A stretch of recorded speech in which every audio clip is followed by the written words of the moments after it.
Hi there, ho there, and hello there. Welcome back to another exciting edition of the Cardinal Couple Radio Hour podcast, where we discuss the joy and excitement of U of L women's athletics. Certainly some great things to talk about that have happened over the last couple of days, and maybe one bit of kind of downer news, but we like to cover them all here. And happy to have a cast of three in here today, along with me, Paulie. We got Case Hoskins and Jared Anderson. Is Daryl out supervising a birthday party or something today, guys? I didn't quite understand that message there. Gotta help set up, I think. It's kind of like a kid running the kids. She'll end up eating all the cake and then taking the party favors. No, you do those things from time to time, I understand. But hey, let's go ahead and catch up with the guys here and see what's been going on with them. Case, how's your world been this week? It's been busy, but got some PTO ahead, which will be a little bit of a working vacation, but that just is the way that it is sometimes. Get to play in a scramble on Monday, and so we went up to French Lick the last couple days, and while Lindsay was at a work conference at the hotel, I was like, I should hang around and do some work, but also that's a work scramble that I'm playing in on Monday, and can't be looking like a fool, so I took the opportunity to get out on the course and warm up a little bit on Thursday to prepare for that scramble on Monday. So that was nice. It was nice to get out and play and just relax a little bit. Hit them straight and stay out of the sand. That's two rules I used to try to live by when I played. Not a whole lot of straight shots, but I did only hit it in the sand twice. There you go. And hey, if you're ever interested in it, I don't know if you ever do it or not, but in the process of cleaning out my garage here, which has been done for 10 years, Sonny and I are taking it very slowly. We ran upon a catch of shag balls, golf balls, that my dad used to go out and take out to Charlie Vittner and hit. So if you need 50 or 60 shag balls, let me know. I think I'm all right. I'm your guy. Okay. And I'm sure the neighbors would love you chipping up the backyard. Yeah. But Jared in with us. Jared was at a couple of events last night, correct, sir? As you decided to prowl Floyd Street and see what was happening. Yeah, it's kind of an all weekend affair living on Floyd Street, starting with the softball scrimmage Thursday night, and then field hockey and volleyball both last night, women's soccer tonight, and back to volleyball again tomorrow. So, the Tom Jurich Way / Floyd Street really needs to have a Jared Anderson parking spot eventually to make things a little bit easier. One of those was a very good, much-needed win for a team trying to get back on the right side of things, and the other one result last night was a very shaky, poor performance that the Cards almost pulled out, but ultimately they did not. You hate to see, of course, volleyball lose, and especially when they're at home, but this was not a team that came in here and said, boy, we're going to prime for a big upset. They were top 10 ranked, so they came in and basically gave the Cards all they wanted. So there you have it. As for me, I just kind of enjoyed it. I didn't get to watch all volleyball last night. I'd watched just a little bit of it early, and then something else came up where I had to shift my attention for a while. But did get to, of course, see the women's soccer and, of course, watch the field hockey as well this weekend. So last couple of days. So happy to see those teams doing well, especially for Justine Zowry, who's had kind of a, let's say, not a stellar season so far with this field hockey team. And maybe this will kind of help them spin things around a little bit and get things going. It's hard to say, but we'll look into that a little bit more as we get into the show today. And other than that, Daryl, like I mentioned, not with us today, so it'll be the three of us, and we'll go ahead and I think get this thing started with get the show started today with the loss that we had as SMU came to town. The Cards, of course, we're looking to get a win against them. Obviously, keep things rolling a little bit and see how things went for them. And when you take a look at kind of where SMU was in the scheme of things, and kind of looking back at hey, how did the Cards lose to this team? It turns out that they weren't too bad a squad after all, were they, guys? No, not at all. SMU is rightfully so in the top 10, and they showed it last night. Just a strong team, especially at the net, very physical. Some really big, bulky players, which I think helped them with some of those jousts and free balls that were up there. But Louisville also just was not clean. A lot of players were off their game. It may have been one of Kara Cressy's worst games as a Cardinal, which he doesn't have many of those ever. Camden Trent, our libero, was having an off night as well. The outside hitting, they just couldn't work around the blocks very well, and when they did, they were just hitting them incredibly long. And then Louisville's blocking was absent for a good chunk of the match. Just SMU was hitting over top the blocks, which is not something you normally see with Louisville. They may be able to hit through the block sometime, but hitting over top of the block is not great. And then Louisville serve receive, they just were all out of sorts last night. They, especially in that fifth set, that's what helped SMU get back into that fifth set and go on that run, is no matter who was in that back row for serve receive, nobody could take the ball. So I think you need to clean it up. Maybe the team needs to spend a little bit less time on TikTok and focus on a couple things on the court and get ready for Pitt tomorrow. That's certainly going to be a tough one there as the Mustangs come in here, and number 8 SMU knocks off number 4 ranked UF 5-22. The Cards winning the second set 19-25 and the third set 24-26, and that's when I left the viewing of the event on my internet here to I don't know what I got into, football or pre-football or something. I'm not sure what I switched over to. Don't remember now, but the Cards ended up losing the 4 set 25-21 to take it to that bonus volleyball fifth set, where they lost 19-17. Case, what broke here? Lots of things, like Jared said. I think it looked like Louisville was in a position to say, okay, we dropped that first set. It wasn't great, but we're recovering. Win sets 2 and 3. Had a 14-11 lead in the fourth set. And you're like, yeah, time to come away with this. Gave up a 4-point SMU run to go down, and then SMU just carried all that momentum.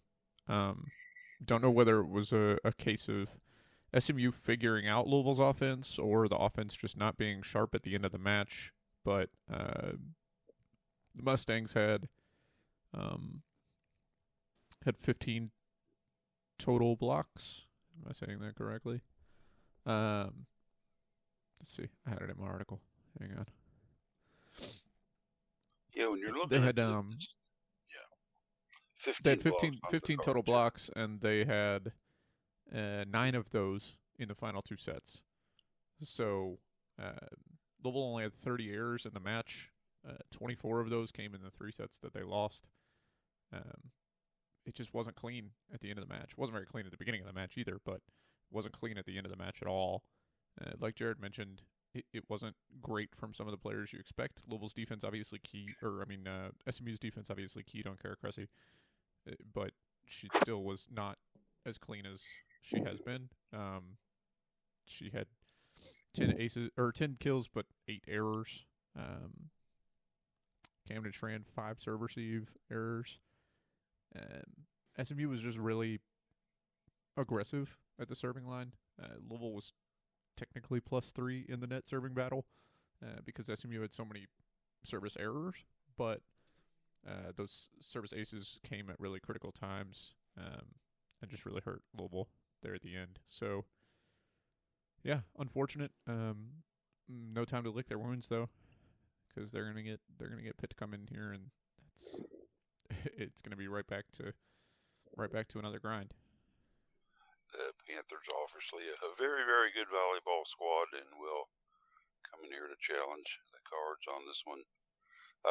Just taking a look at the numbers briefly here, the Cards actually committed 2 more errors in the game last night, committing 30 to SMU's 28. The teams were pretty much even in hitting percentage, and it wasn't a stellar one either way. SMU hit 199. If you're in the major leagues, you're going down to the minors pretty soon with that average. And Louisville even worse at 180. So a lot of good blocks going on, I'm sure, at the line. And one of the things that you look at in a match like that, too, is the number of aces that the servers get. And SMU can kind of shut the Cards almost down on it. They had 10 aces off the serve. Louisville only with 3. And then in blocks, the Cards actually did have a few more blocks at 18 compared to SMU's 15. But in the bottom line and the way it works down to it, the victory goes to SMU. And so Pitt, as Jared mentioned and Case mentioned, is right around the corner. Guys, well, first of all, what do we know about Pitt this year? I haven't really been following them as closely as I do most years. Do they still have that big powerhouse squad that they've always had up there? Sort of, but not in the same capacity as they have in the past. They're number 6 in the country. Pitt's very well respected program, very strong, successful head coach. Although I've got some other personal problems with him that we don't really need to discuss on here. But it seems like Pitt lives and dies by Olivia Babcock this year, and she's the one who really lit up Louisville in the 2 regular season meetings last year. Of course, they had some extra help with other players on the roster then, but this year they're running everything through Babcock. So if you can find a way to shut her down, you should be able to beat Pitt without any problem. But also, you can't be committing to your same errors as you had last night. Lots of goofs and slip-ups and just, I don't know. It's almost, some of it seemed almost mental last night. But no, Louisville should be able to beat Pitt as long as you can shut Babcock down. Pitt comes in here, as Jared mentioned, number 6 in the latest ratings and rankings. They had previously been number 4, but dropped a couple of their spots in the actual poll. And kind of looking at what the squad can do. They've always given us such good rivalries in the past, but I think Case Jared might be right in the fact that Babcock seems to be the key to shutting down Pitt. Well, it worked for Notre Dame for a little bit last night. Notre Dame held a 2-0 lead over Pitt, and they were keeping Babcock in control. And then get to halftime, those halftime adjustments were made. Pitt reversed, swept Notre Dame. A lot of that was they were able to find Babcock for the open kills a little bit more. But also, it's nice that Pitt also went to very strenuous 5 sets the same way Louisville did. So it's not like they're going to be extra fresh compared to how U of L may be. They're both kind of coming off the same situation. Both went 5 really long sets that were about 2.5 hours longer. And Pitt has to travel. But my concerns are that the teams that Louisville has lost to, Pitt has not really had trouble with. Louisville went 5 sets, lost to UK. Pitt swept them 3-0. We know that Louisville just lost to SMU last night in 5 sets in the home and away back-to-back that Pitt and SMU played earlier this season. Pitt won those matches by a combined 6-3 score. So, yeah, it's not ideal. Pitt's lone conference loss so far came against Miami. And then they've got a pair of losses from the beginning of the season against Nebraska and Florida, which they've recovered from quite handily. So yeah, there's a chance. There's definitely a route to winning that match tomorrow for sure. Louisville will definitely need to clean it up and keep the scouting report top of mind. So we'll see. There's a lot of volleyball left to be played. Indeed, there is. And if you just a look kind of quickly here at the AVCA rankings, just the ones I usually tend to look at more than any of the others, is that you've actually got 4 ACC squads in the top 10, guys. So it's not a bad year for the conference, even though our dear friends up in Lexington are one above us in number 3. Nebraska, gee, I wonder how they're doing so well. Who's that coach they got out there? It's some lady. Where Danny Busboom Kelly went after her career at Louisville, deciding to take that job. Her Cornhuskers are sparkling 16-0 and number 1 in the nation. But knocking at that door, saying, "Hey, we're coming at you." It's Texas. Texas is 14-0, and in second place. Them Cats in Lexington is 12-2. In third place, followed by Louisville, Stanford, and Pitt. Your top 6 there. So, let's take just a quick look at it, maybe before we move on to another sport. You obviously you got Pitt coming in here Sunday. Then Louisville goes to the road for 3. They go to Duke. They go to UNC. Then they go to Notre Dame. That, to me, appears to be a very crucial stretch for the Cards, guys. It was 3 in a row. And then actually, if you go a little further down, 5 out of 6 on the row after that Pitt game. Boy, that's going to be that's going to be, are we going to walk the sidewalk or fall in the ditch time, isn't it? Yeah, but ACC is kind of funky this year. I think you probably got your top 4 or 5 teams, and then there's a really noticeable gap after that. Obviously you've got Pitt, Louisville, SMU, Stanford. I'll even go ahead and throw Miami in there at this point. Miami continues to look good. I think they are easily number 4 or 5 in the ACC. But then after that, it seems like there's a bit of a drop once you get down to North Carolina, Georgia Tech, Virginia. Notre Dame's probably in the middle of the pack right now, but the talent on the rosters is noticeable. But when you're going on the road, a lot of things can happen when you're on the road. So more exhaustion with the travel can impact your routine. But I think you're also coming off a brutal weekend here, regardless of the outcome tomorrow. I mean, you look at Louisville just played number 8 SMU and number 6 Pitt. And then you're trying to rest and recover and prepare for a road trip. So I'm certainly interested to see how that goes, because that could play a factor on their upcoming schedule. Yeah, there are basically no timeouts or no times for you to kind of sit back and say, okay, we're going to take it easy now. You just can't afford to do that in what's a very, very tough conference. So, anything else you guys want to get in on volleyball before we move it on down the line here a little bit? Clean stuff up. Show up early tomorrow if you're going to be out there.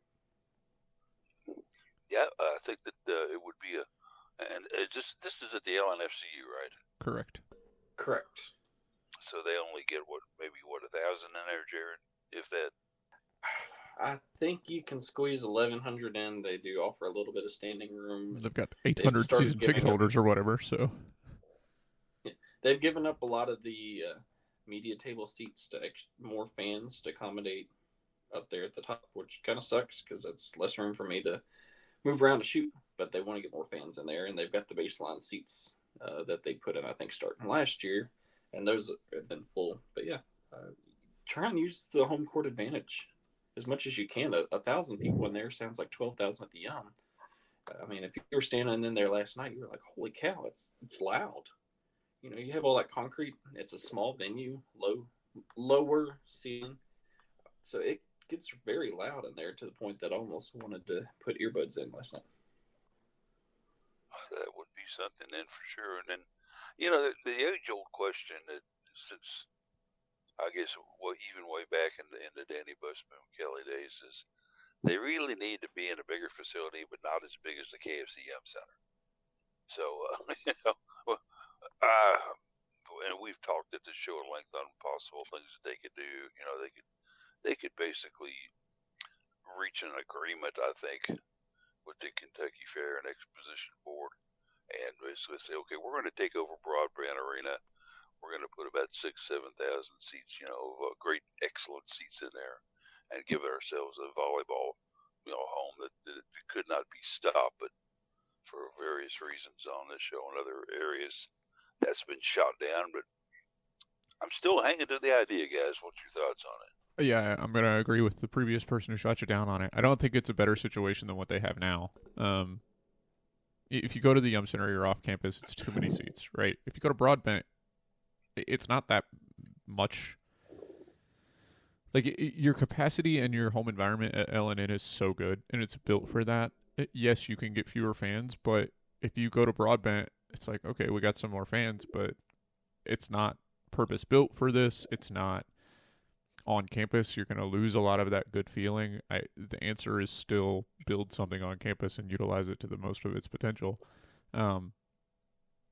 What the status of that or likelihood of that is anybody's guess, including mine. So I don't know anything more than you all know. That's still just anybody's guess about what will happen there, and until then, we're still going to be in this weird limbo situation. And as you gaze out of that Louisville soccer press box to that big vacant empty area over there, a little further north, where they park cars. I'm sure they get money for that from was it Ford who ships all those in, guys, if my memory serves me correctly. Yes. But yes.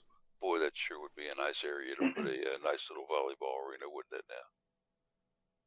Boy, you are preaching on some deaf ears on that one right now, but yeah, absolutely. Yeah, I think that's something that you hope to see will happen. With new leadership coming into play with the inauguration of the new president for U of L this past week, maybe you'll see some relationships mended among different entities that are impacted by U of L or vice versa, and maybe something will change in the future.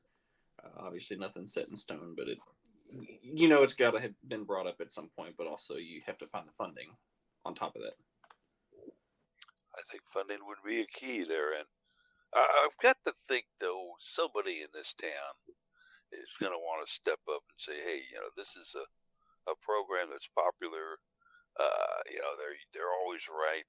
What a great, sponsorship that we could develop.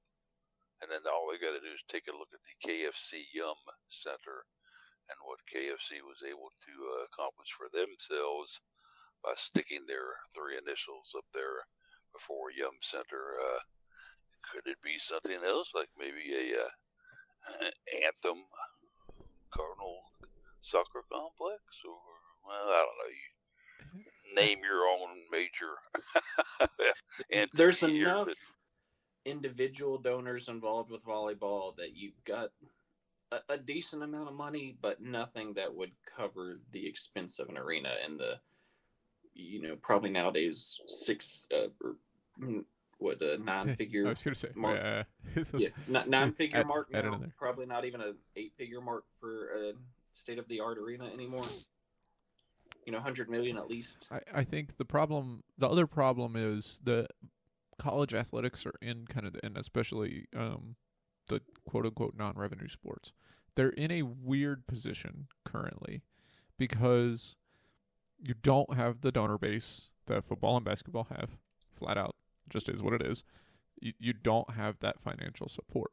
And the question for schools like U of L, who have good facilities, but maybe not great facilities in some of those sports, is what is more valuable to you? Is it a purpose-built arena on campus with 6,000, 8,000 seats, whatever, for volleyball? Or is it using that money to bring in the best players? Like, when you've got a limited amount of money that you're pulling from, and you have the demands that the fan base and the university and the city have of saying we need to be good at basketball, we need to be good at football, we need to be good at women's basketball, and hey, we should probably also be good at baseball. And by the way, don't suck at any of the other sports. When you say that, it's like, all right, well, yeah, these facilities are getting a little bit dated, but we can get by with, cheaper upgrades, and that's, a few 100,000 more that we can say, all right, great. Let's bring in some more quality players here. Let's chip in to add a half a star to our linebacking core or whatever it is, right? Like that money is limited, and I think when you look at the non-revenue sports, that the question is definitely students are not choosing to go play places because the facilities are great anymore. They want to go play where they can win, and they want to play where they can make money. If they're playing in a lesser arena because of that, they probably don't care that much. That seems to be a very valid point, Case. In any event, what's going to be is going to be. I don't think that we're going to see this thing happen anytime soon, and they're going to continue to park cars over there, which I'm sure the visiting fans, they've got to look at that and say, wow, all those people are here for this game? And then they're sitting at the soccer bleachers facing out that way, and then somebody goes, nah, that's where Ford parks stuff. Moving on in, let's take a look at women's soccer, who was in activity on the 12th and went to Boston College in the Newton soccer field. Got a goal early. Took down BC Eagles 1-0. A clean sheet for the Cards. Jared, in case to kind of discuss this a little bit, this was a nice win on the road for this soccer team. Go ahead, Case. Yeah, I mean it was pretty needed.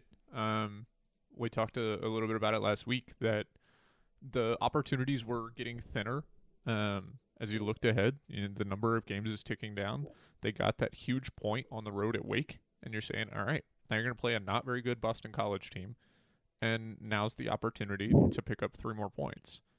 And they went and they did it. And would you have liked to have won more? Yeah, I sure would have liked to have scored more than 1 goal against a Boston College team that is like a sieve.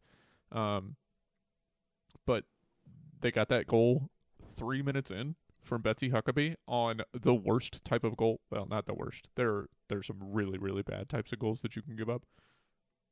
Like I saw one recently from like World Cup qualifying that keeper just like let the ball go between his legs, and then it was very bad.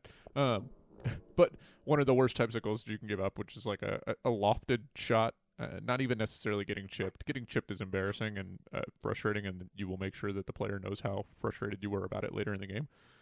But just a lofted shot that you're watching go over your head, and you're backpedaling, you can't do anything about it, and it sneaks under the bar. Because that's what Betsy Huckabee's shot did, is snuck under the bar, and it's in the goal. She picked that one up 3 minutes in, and the Louisville just played good defense. They continued to apply pressure in that first half. They had 13 shots in the first half. They forced 5 saves from the Boston College keeper. Unfortunately, all 6 of their shots on target were in the first half, and 13 of their 16 total shots were in the first half. That was kind of a weird situation. It's seeing Louisville just not really have the presence in that second half that we expected. Now, the legs might have been a little bit tired. We did watch them play a high press Friday night, or Thursday night, the whole night against Wake. And so that's difficult. It's difficult to play that long, and they expended a lot of energy in the first half. But Boston College was very adamant about trying to get an equalizer in the second half, and Louisville wasn't having any of it. BC put up 4 shots total in that second half. They put up 7 in the game. 3 on target. 2 saves in the first half for Aaron Floyd, 1 save in the second half. And, Louisville, they withstood a very dangerous corner kick in like the 89th minute. which was quite nervy. But yeah, ultimately they come away with a win, and you can't be too mad about that. You know, Jared, one of the things that you got to look at this one, this soccer team is 11-3-1 right now, and 4-2-1 in the ACC. Would you, if you had, been asked to put your projection out there after 15 games, where this soccer team would be as far as their actual one-loss tie record went, would you, in any worldly way, ever come up with 11-3-1? Oh goodness, no! When we back before the season started and we were trying to break down their schedule, I don't think any of us had even a 10-win season in mind. I think we were all looking at it. It's going to be another 500 year or so, and yep. At this point, what the worst regular season record they could finish is 11-6-1. So still roughly a 600 win percent, if I can do math. A little bit less than that, I think. That's not bad at all. I mean, and you played some tough competition. I mean, Wake is top 15, and you got a draw on the road at them, and you got an early ACC road win against, or early Power 4 conference road win against Auburn to start the season. You took Vandy, who's ranked to the wire, and you held your own pretty well against Florida State, who's top 10 in the country. You played at now number 1, number 2 Notre Dame, whatever. It's just their ACC teams are up there, just pass the baton on who's 1, 2, and 3 right now. But Notre Dame, you were competitive for most of that match. So Louisville's been in most of these games so far. Virginia is another tough one today, so we'll certainly see how it goes. But to be where they're at now, and I still think they could probably get another win or two to close out the regular season. I think NC State and SMU were both on the horizon as well. Get 12 wins, 13 wins. Not only are you a lock for the NCAA tournament, but you're also probably in the ACC tournament, the 16 field for that. You take a look at the situation where it appeared that Karen Ferguson days might be on very thin ice, and now all of a sudden she's figure skating under a spotlight. Okay, that's about the best way I can put it. But a nice win for them. And I also got some news about a freshman down there, Case, a freshman defender who Ella Bard, toss the name out there, or is it called Elia Bard? I don't really know how you pronounce it. Ella. First name. Ella. She's been called up to the U.S. U18-19 women's national team for a couple of international friendlies. That's big news for her, right? Just as a freshman, being able to go do that. Yeah. The problem for Louisville is that that's going to come at a pretty critical time. This game she's going to play, most likely she'll play tonight against Virginia. But if they sneak a win against number 3 Virginia, that'd be crazy, right? And her being part of the defense will be very important for that. But you're looking at the remainder of the schedule, which is NC State on October 23rd and SMU on October 30th.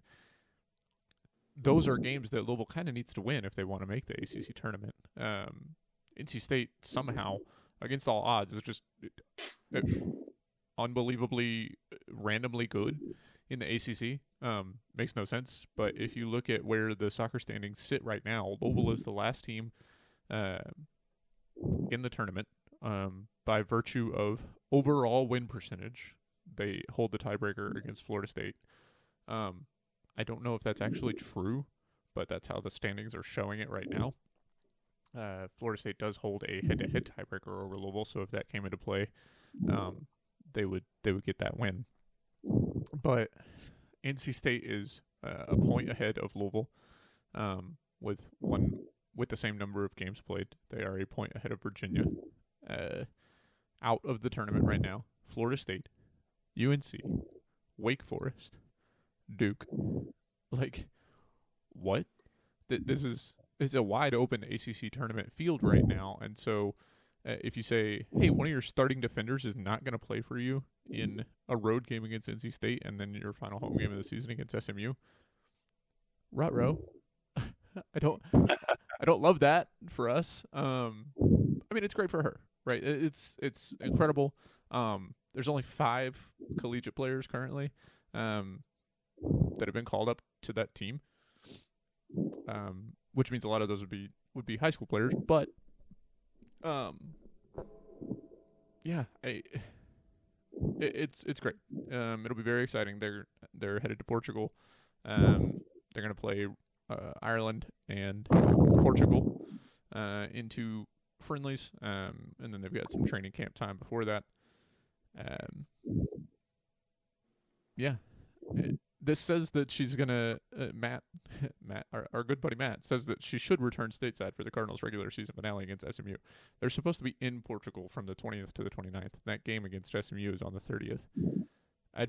I'd be surprised if she plays in that match, especially if they play on the 28th or 29th in Portugal, and she plays in that match. So yeah, it's interesting. I guess better that it is next week instead of in 2 weeks when Louisville would be playing in conference tournament or preparing for NCAA tournament. But definitely unlucky timing for the Cards, but incredible for Ella to get that honor. You've got to take a look at what I guess Coach Karen Ferguson days was weighing on one hand and on the other.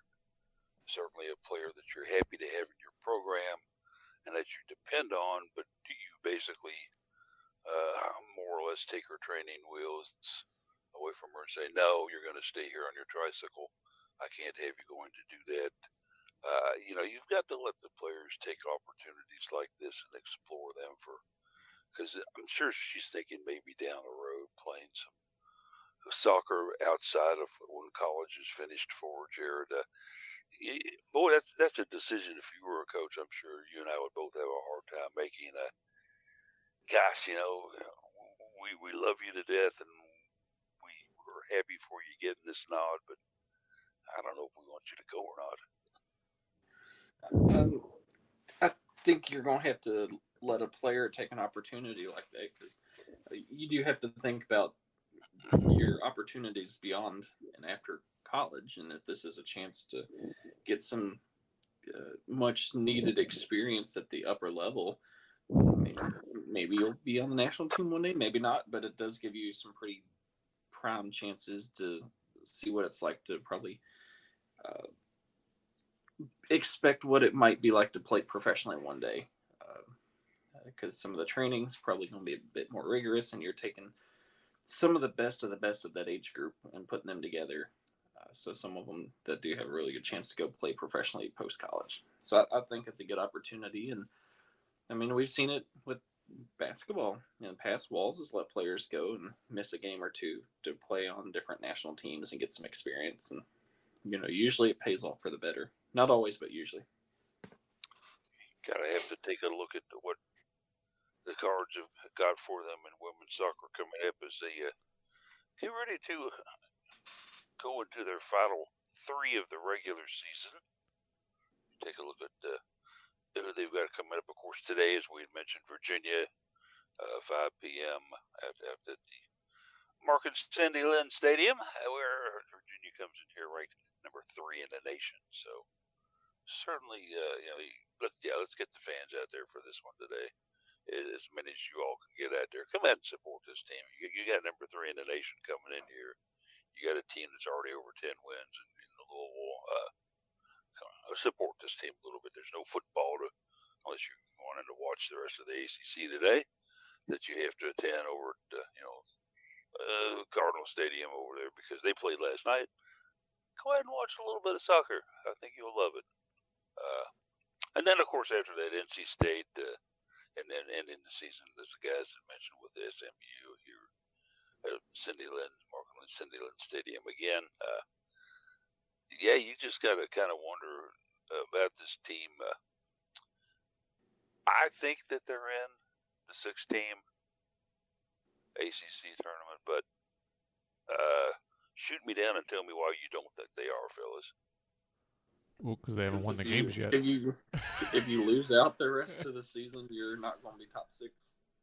If they lose tonight, they're not in the they're not going to be in the tournament field as it sits. Because even if Florida State is inactive today, then losing tonight would put them behind Florida State in the overall win percentage. So yeah, I think that they are absolutely in the NCAA tournament field, which is not based on empirical stats. But when it comes to the ACC tournament field of 6, which again is ridiculous, and also we are not the only people saying so. I don't recall if it was Wake Forest or Boston College game, but the announcers were talking about the limited field, as it were. So, yeah, you have to have more points than all but 5 other ACC teams to make that tournament field. They win tonight. They move to 16, which would take them from 6th to 3rd in the ACC. But would if they get one more win, they probably are not in. If they get 2 more wins, they could still be left out. That's how tight the ACC is this season. You've got Notre Dame on 21 points. They're going to be in. Not enough people can get ahead of them with the games remaining. Stanford's on 19. 19 points is not safe. 2 wins from Louisville puts them at 19 points. 2 wins from Virginia puts them at 19 points. 2 wins from Florida State puts them at 19 points. You know, everybody's right there. You've got 1, 2, 3, 7, 8, 9, 10, 11 teams over 10 points currently, and you have 12 teams, because Duke has only played 6 conference matches so far. You've got 12 teams that could still get to 20 points in conference play. And so, yeah, it's still kind of anybody's season, and Louisville's going to need. It would be great to get a result tonight. They're going to need 6 points out of those matches against NC State and SMU to make the ACC tournament, in my opinion. Taking a look at the women's soccer standings that Case and Jared both refer to, of course, mentioning Notre Dame on top, and yeah, there's 2 points, and the point system is always one that I kind of wondered, well, why is the win worth 3 and the tie worth 1, and whatever. It is what it is, and that's how it stands. They have 21 points. Notre Dame, Stanford right behind them at 19, and then the Cards back there knocking at the door with 13 points, tied with Florida State, and saying Virginia tied with them as well, and saying, okay, we want to be a part of this if we can get in it too. So, when you take a look at women's soccer, Jared, who's impressed you this year on this team the most? Maybe it's hard for you to find one person, but somebody that you've really been impressed with the way they played this year. I really want to say it's just the defense as a unit. A lot of that you can contribute to. They're mostly seniors. 3, your back 4 seniors, and your goalkeeper's a senior. But the amount of clean sheets they posted, it's been pretty impressive. And of the goals allowed this year, I think a third of them have come off of penalty kicks, or roughly a third. So it's kind of like, yeah, it's a goal, but also it's not that the defense just completely up and failed, other than just a foul in the box, or so-called foul in the box. So I want to credit the defensive unit just as a whole for how they've been able to play tight, and, really with less players back there than what Ferguson Days has run in the past. Case hit it last week where, we used to see a lot of, 5-4-2 type stuff, or 4-5-2 type, or 4-5-1, 5-4-1 kind of lineups. So it's very heavy defensive presence, and Ferguson Days is just kind of like, okay, you back 4 or on your own. I have full faith in you to pull it down, and it's allowed more players to push forward offensively, but they haven't really taken a step back defensively. I think they've actually gotten better. The Cards had lost 4 of their previous 5 before the Cal match in field hockey. Justine Sauer, obviously in a rebuilding season here, kind of, and a season that I didn't think that they would be this bad, and I hate to use the term bad, but I thought that they'd be a better squad. Let's just kind of take a look at them in a little bit in depth here and talk about field hockey a little bit. They did get a nice win last night over Cal. Cal, a team, which new to the conference. What should we see into this victory? I mean, was it an upset? By ranking, yes. I believe the most recent coaches poll did not have U of L ranked, and Cal was 19th. So by ranking, yes. I thought they were pretty even on paper. I think the disappointment this year for the team has really been the midfield. Teams will live and die by the midfield, and U of L's has been pretty subpar this year. Just awful passing. A lot of it just going out of bounds or right to an opposing player. They just can't figure stuff out in the midfield at all this year, and it's been awful, and it's hurt them quite a bit.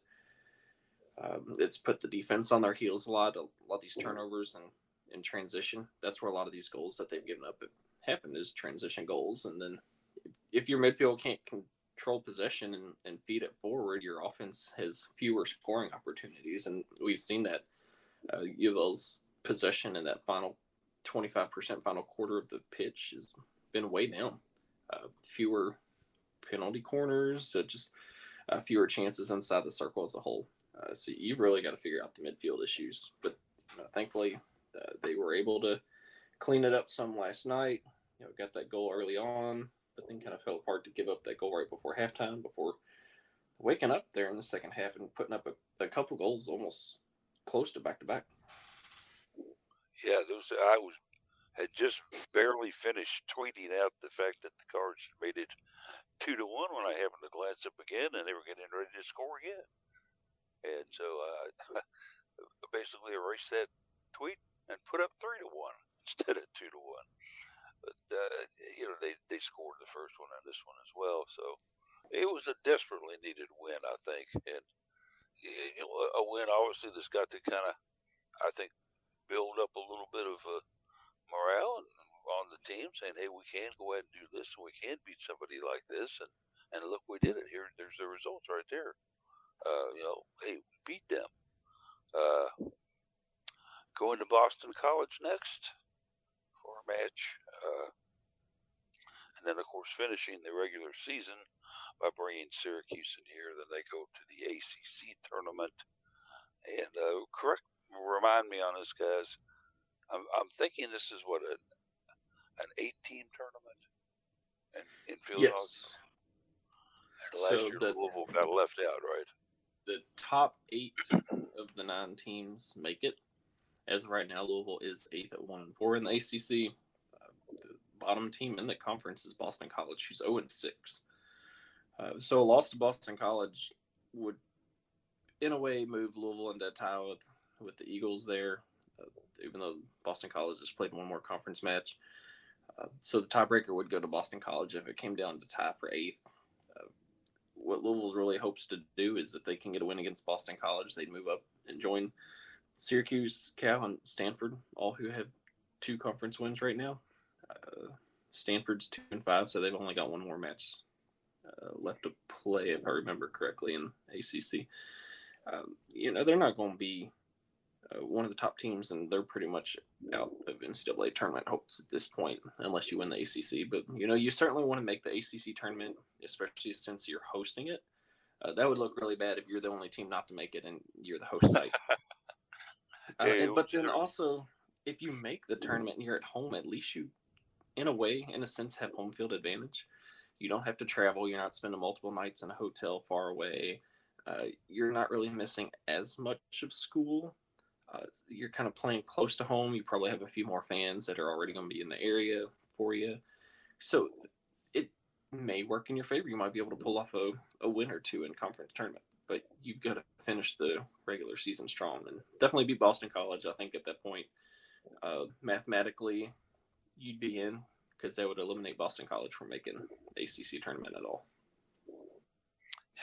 Case, as Jared pointed out, it would be rather a black eye to host the field hockey tournament for the ACC, and then stand on the sidelines and watch them play, not taking part in it.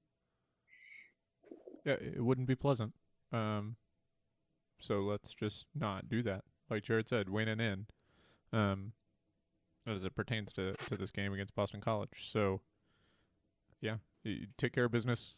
It's on the road, but we've seen Louisville has the ability to win matches on the road, especially against good teams, and especially in the Northeast. They beat St. Joseph's earlier this season on the road. As a top 15 team at the time. I think, like Jared said, the midfield has been the biggest question mark for Louisville this season. If you had told me to start the year or going into the season, it'll be Louisville's 14th match before Izzy Bianco scores her third goal, I'd be like, that sounds a little weird. If you told me it would be the 14th match before she scored her second goal, that can't be. Like, that can't be. Louisville's offense has just not had it so far this season, outside of Riley Woolerton, basically. And it does start in the defense. They've given up a lot of opportunities by just losing possession of the ball in critical moments. We have heard Justine Sowery say as much about some of these games that they've given away with mental lapses. When you give the ball away, you not only prevent yourself from getting the opportunity to score, but depending on the situation, you suddenly give your opponent a very advantageous counterattacking opportunity. And so I put an article today, they kind of flipped the script on the way that most of their games have gone this year in that match against Cal, and didn't just score early, but then were the team that maintained focus and kept control of the match late. They scored that second goal in the fourth quarter and then immediately scored a third, like we said. And then they played good defense. Cal ended up getting another corner opportunity, but they didn't get a shot out of it. And then Louisville just played possession hockey the entire time that Cal pulled their goalie. Cal pulled their goalie with 4 minutes left, and neither team took a shot after that. Louisville had a 2-goal lead. They didn't need to push anything. They don't need to try and score on the empty cage. And if you do go and try and score, you do open yourself up to that counterattacking opportunity. So I thought this was a really well-played match. I don't know if Cal's that good, but it's a win nonetheless. It's their first win in ACC play, and like we said, now you're one win away from making the tournament that you host, and there's 3 games to play. See what happens. If Louisville finishes this season 10-7, they will be ranked. If they win their last, if they finish the season on a 4-game winning streak in the ACC, they'll be ranked. I don't even think it would matter who they played. That would just be true. So if you finish the season 10-7, you pick up 1 win in the ACC tournament while you're playing with home field advantage. I don't know. Maybe you still get a shout. Maybe the voters look at it and say, look, their form is really good. The ACC is a tough conference, and maybe they make it. But everything's still to play for, so good to see this team not folding after giving up an unfortunate goal late in the first half. And so the Cards will hopefully make that 8-team field out of 9. As Boston College, like we mentioned, 4-9 so far on the season, and his for the ACC. Taking a look at I guess what they've got left here as far as things go, and you got to wonder about them. I just don't think that they're the team to make a difference, and I think that Louisville does get in, but certainly going in as the 8th seed. There's some very powerful teams ahead of them right now when you take a look at the conference standings and where things are, and even Duke is in 4th place, is having a good season under Pam Button, or Pam Buston. There used to be a Louisville, so I called her Pam Button. That wasn't good, but the Cards have got their work cut out for them, no matter what you do. I think they just got their cards worked out, cut out for them. Other than that, we've got a couple minutes left here. Kind of cover some things that may have been on your mind about U of L women's athletics in general, and some of the things that have been happening. Anything kind of sticking out in your mind here, Case, that you want to get off your chest or talk about or ponder? Rankings are out in women's basketball. Women's basketball season right around the corner. Everybody's still trying to figure out where that first game of the season is going to be played. Sounds like they will play against UConn no matter what. I wrote my article earlier this week that the game was in question, but that's not true. Just them playing it in Ramstein is in question. So yeah, rankings are out. Cards are ranked. A little bit more love from the ACC voters than they got from the AP in general, but 5 ACC teams in the top 20. Be a tough season. Once again, it's no longer just Louisville, Florida State, Notre Dame, with NC State jumping in every once in a while in women's basketball. It is a very rich conference, and Louisville will be looking to return to the upper echelon of that conference this season. Coming up on Wednesday, it'll be Meet the Basketball team too, as they all go to the Cardinal Arena over there, where, of course, the team will kind of say, "Hey, come on in." And if they do it like they did in past years, where they just put the players in chairs and you walk around and talk to them, that's really the format that I like a lot. Hopefully, they're going to do that again. We'll see. I haven't gotten any information about Matt on that yet. Actually, I don't even know if I'm going to be able to go to it, and I hate to miss it, but I'm going to try to get there with as best I can. We'll see what happens. But Jared, there's a lot of interesting pieces that are new to this team this year. What's one of the stories about this team that you'd like to share with us? I haven't really had a chance to follow yet. I've been so I guess I want to say busy with fall sports, and then even had no idea what to expect out of softball when I went Thursday. So that's how out of touch I've been with the out of season sports. So I'm just looking forward to. Yeah, I'm ready for some basketball season to come up, and I'm ready for postseason for fall sports because I'm excited that obviously volleyball is going to be in the NCAA tournament, but also women's soccer being back in the big dance. But basketball, I don't really have anything to contribute to that yet, other than I saw where they may not be playing overseas now. They may be playing back here in the States. They did have the tip-off luncheon, the event that kind of signals to me the start of the season itself, when they bring the players in. One gets up and gives the invocation, and then you get to meet the team one by one. And the Cards, Nick Carn, who does the radio play-by-play for the games, kind of has a little session with 2 or 3 of the players where he asks some questions, and then Jeff Wallace takes to the microphone and talks to the team, and then all that's available on Cardinal Couple. I think we posted the links to all that on there. And I think Jeff is kind of like the guy who's,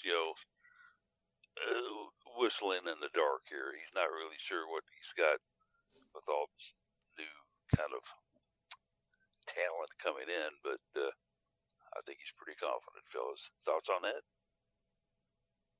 I mean, he's proven to be a successful coach pretty much his entire time here, and he knows what it takes to win and what it takes to beat some of the top opponents and make it to Final Fours many times. So I'm gonna have to trust whatever he believes in with this team this year, and without getting a chance to really eyeball and scout them yet. Obviously, you got to put full faith in Walls and his staff to see what might go for this season, and with some of the recruiting and transfers and freshmen that they brought in, especially with some size, it seems like maybe he wants to go a little bit bigger. But I'm gonna have to trust, put my trust in him on that to make this team successful.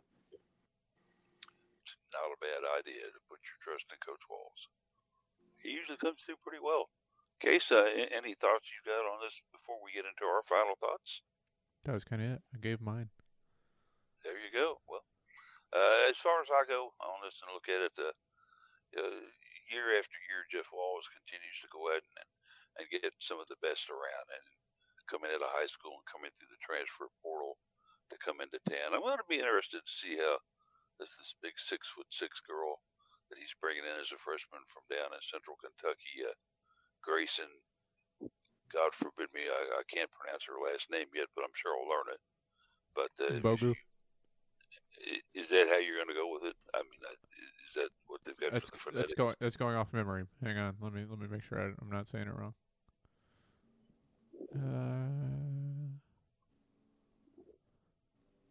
Mbagua. Sorry. Yeah, I was misremembering how it was spelled. Be interesting to see what he does. He's got some height here in her. Certainly, you've got some other good players coming back as well. It's going to be a fun season to watch.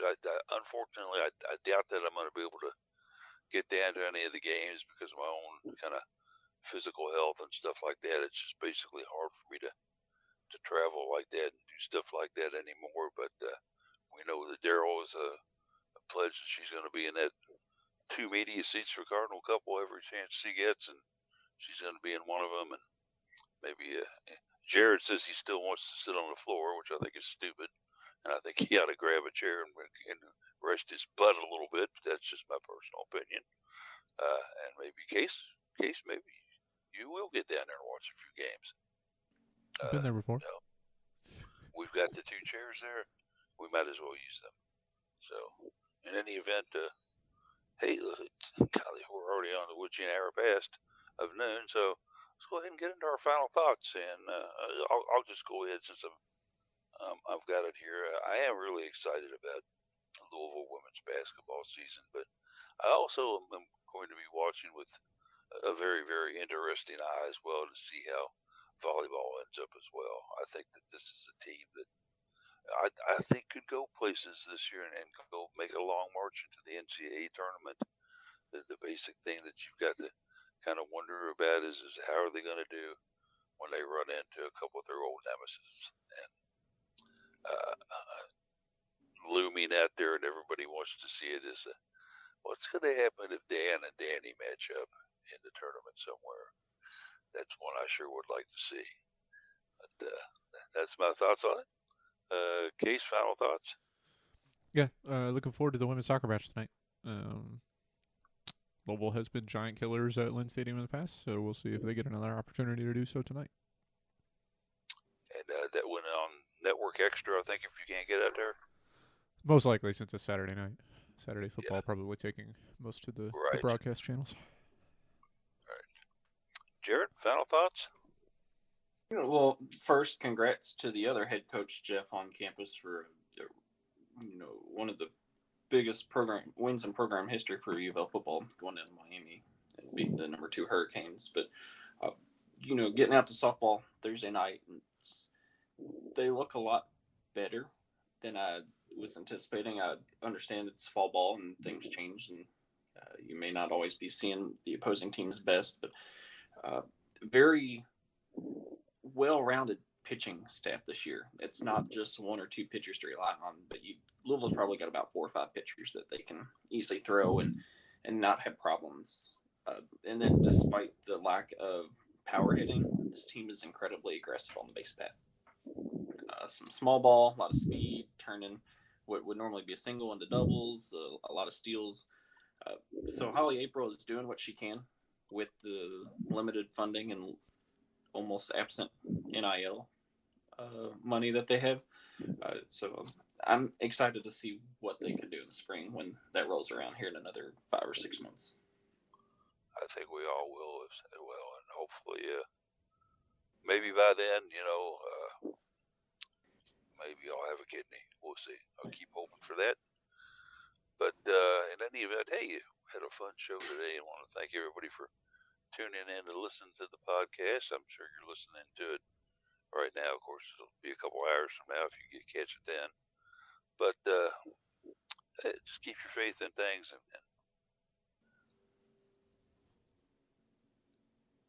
this program at the University of Louisville and the women's program has a very, very strong heritage and tradition of being champions. And certainly those players out there are playing for you. And there's no reason to downtrodden them or badmouth them or anything. Okay, they're college kids. Cheer for them. It really means a lot to them. Just talk to them, and they'll tell you how much they love to hear fans in the stands cheering and chanting for them. But we appreciate you cheering and chanting for us today if you're listening to this. As we like to end the show, go Cards.